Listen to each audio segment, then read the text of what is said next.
Hello friends, मैं Virendra Kumar advocate आपका अपने यूट्यूब चैनल जिसका नाम है लीगल विगल पे हार्दिक स्वागत करता हूं।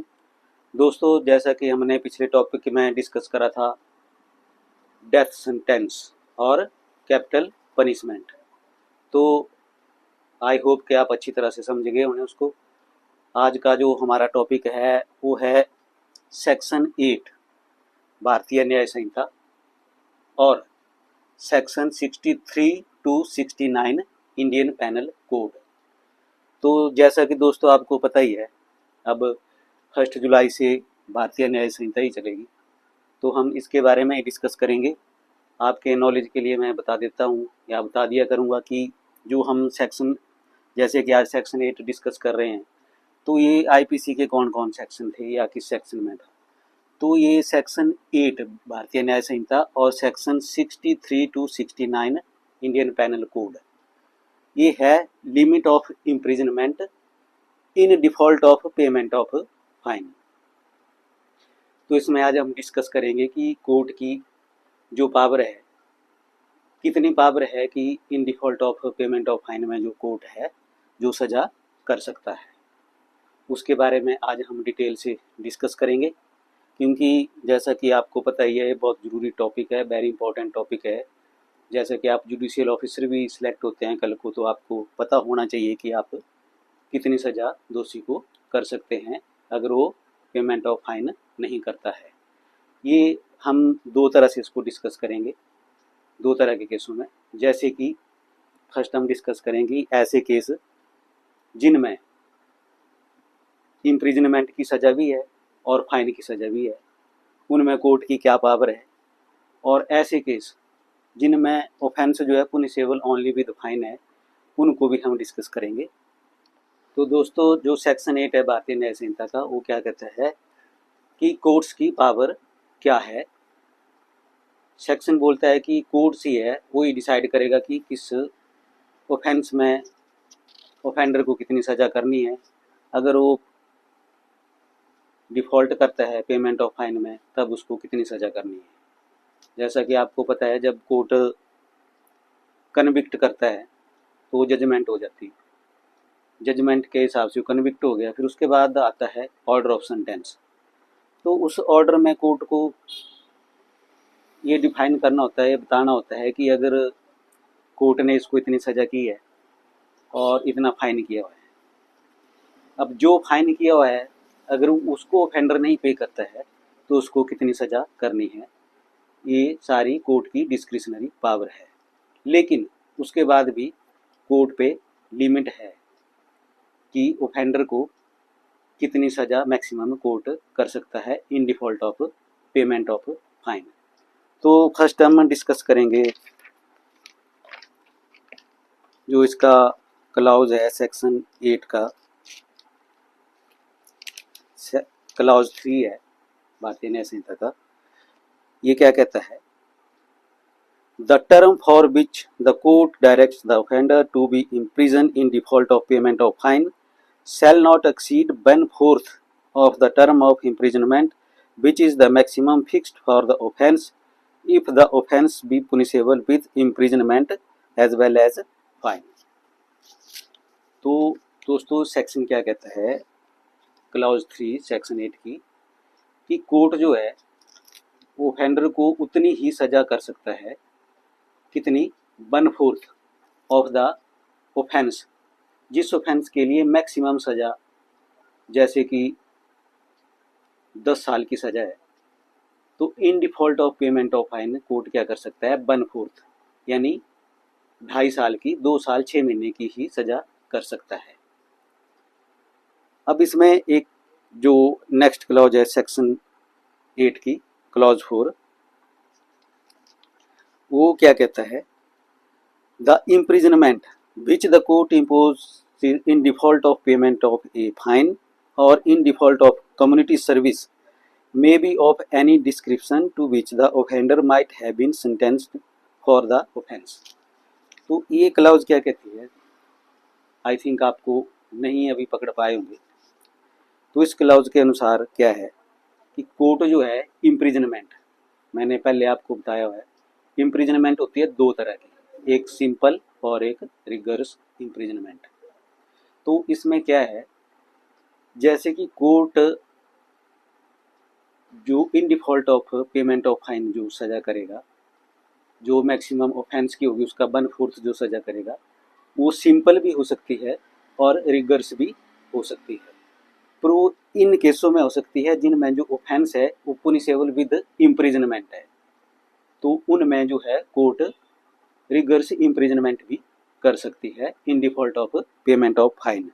तो मैं जैसा कि मुझे लग रहा है कि आप समझ गए होंगे क्लॉज 3 और 4 क्या कहती है, कि कोर्ट जो है वो 1/4 मैक्सिमम सजा जो ऑफेंस की प्रेस्क्राइब्ड है उसकी 1/4 कर सकता है in default of payment of fine, और ये कोर्ट की डिस्क्रिप्शन है कि सिंपल इम्प्रिजनमेंट करता है या रिगरस इम्प्रिजनमेंट करता है। तो it depends upon the court. Friends, अब जो क्लॉज 5 है सेक्शन 8 की बातें न्याय संहिता की, वो क्या कहती है, अगर मैं पढ़ूंगा तो शायद ज़्यादा लंबा हो जाएगा ब्लॉग, इसलिए मैं आपको ब्रीफ में समझाता हूँ। ये सेक्शन बोलती है कि जैसे कि कोर्ट है वो in default of payment of fine in cases where the offence is punishable only with imprisonment, उसमें कोर्ट क्या कर सकता है, in default of payment of fine सिर्फ सिंपल इम्प्रिजनमेंट ही कर सकता है। और लिमिट क्या होगी उस इम्प्रिजनमेंट की, क्योंकि इसमें तो ऑफेंस के लिए मैक्सिमम सजा कोई प्रेस्क्राइब्ड नहीं है, तो इसमें क्या लिमिट होगी, तो ये फाइन का जो अमाउंट होता है उसके हिसाब से इसमें बताया हुआ है। तो जैसा कि पहला है RS 5000, जहाँ की फाइन 5000 है या इससे कम है, वहाँ कोर्ट जो है मैक्सिमम सजा कर सकता है 2 मंथ।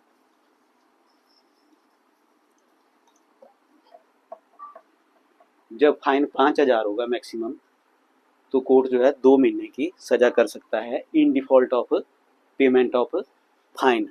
और इस केस में क्या होगा, जो इम्प्रिजनमेंट है वो सिंपल इम्प्रिजनमेंट होगी, रिगरस इम्प्रिजनमेंट नहीं हो सकती। और उसके बाद है फिर जब फाइन अमाउंट 10,000 है तो पुनिशमेंट हो जाती है आपकी 4 मंथ।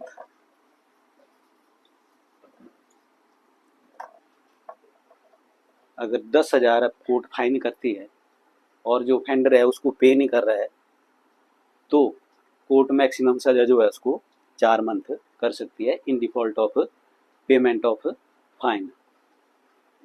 अब इससे आगे क्या है, अगर अमाउंट अब RS 10,000, अगर 10,000 से ऊपर अमाउंट है तो कोर्ट जो है वो 1 ईयर 1 साल की सजा मैक्सिमम उसमें कर सकती है। तो जो कोर्ट्स की पावर है इस केस में क्या है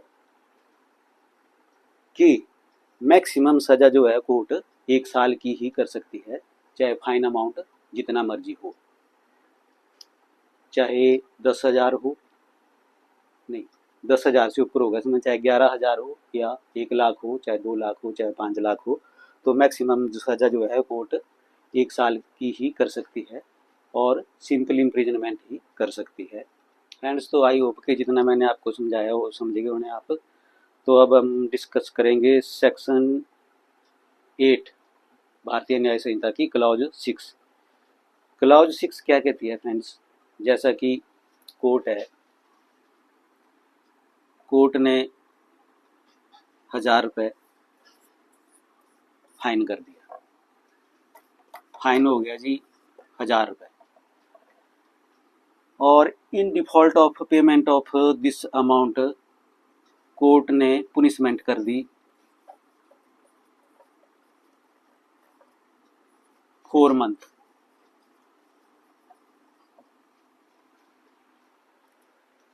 तो ये क्लॉज क्या कहती है कि जैसे कि आफ्टर 1 मंथ 1 महीने बाद जो है, जो ऑफेंडर है वो 750 रुपये फाइन पे कर देता है, तो ऑफेंडर को जेल से रिलीज कर दिया जाएगा, यानी apportionment of fine with is imprisonment. अब इसमें दूसरा मैं आपको बताता हूँ, जैसे 2 महीने की उसने सज़ा काट ली और 500 रुपये उसके बाद वो फाइन पे कर देता है, तो उसको जेल से रिलीज कर दिया जाएगा। या 2 महीने में ही 500 रुपये फाइन वो पे कर देता है, तो जैसे उसकी 2 महीने की सज़ा पूरी होती है तो उसको जेल से रिलीज कर दिया जाएगा, अपोर्शनमेंट ऑफ फाइन हो गया। तो ये कहते हैं सेक्शन 8 क्लॉज 6 भारतीय न्याय संहिता। बचती है क्लॉज 7 सेक्शन 8 की। ये क्या कहती है? ये कहती है limitation. Limitation for recovery of payment of fine from the property of the offender accused. तो सेक्शन 8 क्लॉज 7 क्या कहती है कि जो ऑफेंडर है उसकी प्रॉपर्टी से फाइन को रिकवर किया जा सकता है within 6 year from the date of judgment. Within 6 year from the date of judgment. अगर लेकिन जो ऑफेंडर है उसको जैसे 20 साल की सज़ा है, तब जब तक उसकी सज़ा पूरी नहीं होती है तब तक उससे कभी भी उसकी प्रॉपर्टी से जो फाइन है वो रिकवर किया जा सकता है। जो फाइन है वो उसकी प्रॉपर्टी से रिकवर होगा, चाहे उसकी डेथ ही क्यों ना हो जाए, लेकिन property is liable earned by him. तो फ्रेंड्स, यही था आज के ब्लॉग में। आई होप कि आप समझ गए होंगे अच्छी तरह से। अगर आपको कोई कन्फ्यूज़न या कुछ ज़्यादा जानना है तो आप मुझे कमेंट सेक्शन में बता सकते हैं। तो दोस्तों, आज के ब्लॉग में इतना ही काफ़ी है। अगर आपको मेरे ब्लॉग अच्छे लग रहे हैं तो लाइक कीजिए इनको और मुझे ज़्यादा से ज़्यादा सब्सक्राइब कीजिए, ताकि मैं अच्छे अच्छे ब्लॉग बना के और अच्छे अच्छे आपको कानून बताऊं। जितना मैं जानता हूं उतना कोशिश कर रहा हूं कि आपको अच्छी तरह से समझाऊं। तो please friend, like my blogs and subscribe my channel.